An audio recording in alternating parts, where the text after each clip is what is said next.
আরে হারামজাদি দাঁড়াও, তুই চোখের মধ্যে এইভাবে পট্টি কেন লাগিয়েছিস? আচ্ছা তাহলে বুঝতে পারছি তুমি আইভুরু লাগিয়েছো। আইভুরু লাগিয়ে এখানে যাওয়া নিষেধ। চল এবার এটাকে খুলে ফেল, তাড়াতাড়ি চলে যা ভিতরে। স্যার আমাকে যেতে দাও, আমি এইরকম কিছুই করিনি। আরে আমি তো চেক করে দেখবো। আরে হারামজাদি তোর চশমাটাকে একটু খুলে দেখি তো। আরে বাপরে, তুইও তো এরকম করেছিস। আরে এ তো ধরা পড়ে গেল। এই হারামজাদি তুই আমার সঙ্গে চালাকি করবি? যা এবার চলে যা ভিতরে। আরে আমি তো সবার লাস্টে পড়ে গিয়েছি। আইডিয়া, আমি তাড়াতাড়ি করে লুকিয়ে পড়ি এই গাড়িটার পাশে। সবার প্রথমে এই সুতাটার মধ্যে এই আইভুরু গুলাকে একটা একটা করে লাগিয়ে একটা মালা বানিয়ে ফেলি, তারপর গলায় দেবো। এবার তো আমাকে ধরতে পারবে না। চলো এবার তাড়াতাড়ি করে চলে যাই। আরে চম্পা চামেলি, তুই আবার কোথাকার স্পেশাল গেস্ট চলে এসেছিস? দাঁড়াও, তোকেও তো আমি ভালো করে চেক করব।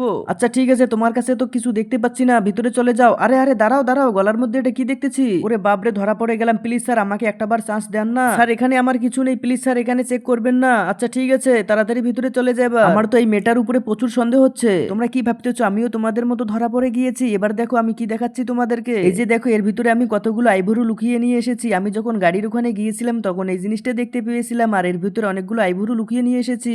আরে বাপরে, মানতে হবে পিঙ্কির বুদ্ধি আছে। আরে চলো এখন আইভুরু পরে আমরা হিরোইন হয়ে যাই। আমি মায়ের কসম দিচ্ছি, ভিডিওতে লাইক সাবস্ক্রাইব করে দাও তাড়াতাড়ি।